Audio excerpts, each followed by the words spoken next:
Good morning student, welcome back to my channel Shalini Hindi classes. बच्चों, आज हम आपको पढ़ाएंगे हिंदी व्याकरण।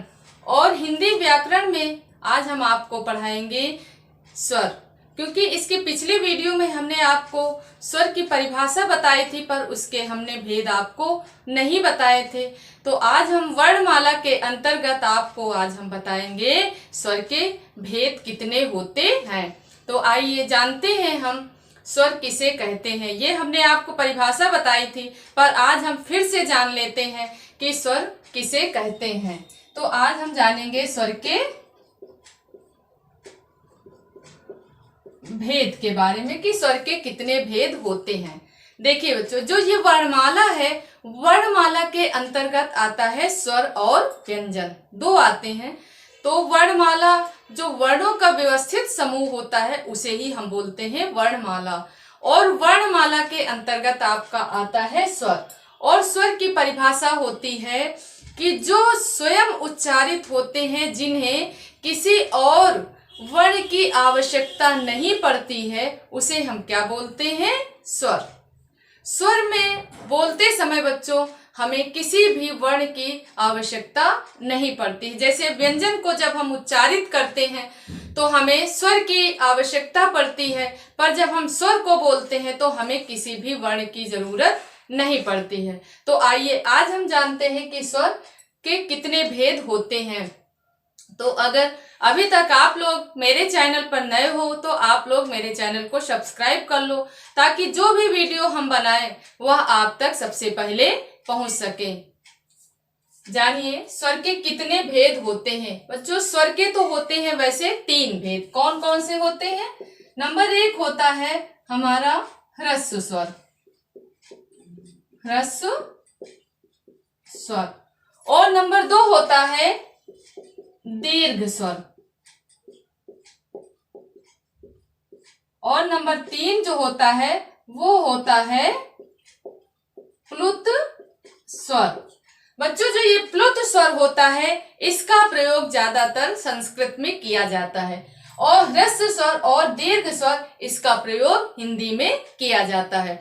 तो आइए हम जानते हैं पहले ह्रस्व स्वर कौन कौन से होते। जो ह्रस्व स्वर है ये होते हैं आ, छोटी ई, छोटा ऊ और री। जो 4 होते हैं वो होते हैं हमारे ह्रस्व स्वर। कौन से होते हैं? हमारे ह्रस्व स्वर। कौन से? आ, ई, ऊ और जो री, ये होते हैं ह्रस्व स्वर। ये जो ह्रस्व स्वर है, जो ये स्वर है, इसका एक और नाम है। वह नाम कौन सा है? उसको हम बोलते हैं मूल स्वर। इसे हम ह्रस्व स्वर भी बोलते हैं और क्या बोलते हैं? मूल स्वर। और इसका एक और नाम है, वह है हमारा लघु स्वर। हमारे एग्जाम में अक्सर ह्रस्व स्वर के बारे में लोग जानते हैं, पर एग्जामिनर जब घुमा करके प्रश्न पूछता है तो वो ये दे देता है और उसमें देता है कि मूल स्वर कौन से होते हैं। तो मूल स्वर बच्चों हमारे होते हैं आ, ई, ऊ, री। मूल मीन्स होता है आधार, और मूल मीन्स क्या होता है? जड़। तो जो हमारे सारे स्वरों की जो जड़ है वो है हमारे ये 4 स्वर। इन्हीं 4 स्वरों से भी हमारा बना है दीर्घ स्वर। जो दीर्घ स्वर है इसके बारे में हम बच्चों आपसे अगले वीडियो में बात करेंगे। आज हम आपसे सिर्फ ह्रस्व स्वर के बारे में पढ़ाएंगे और जानेंगे कि ह्रस्व स्वर, मूल स्वर और लघु स्वर कौन कौन से। अब ये है लघु स्वर। और लघु मीन्स क्या होता है?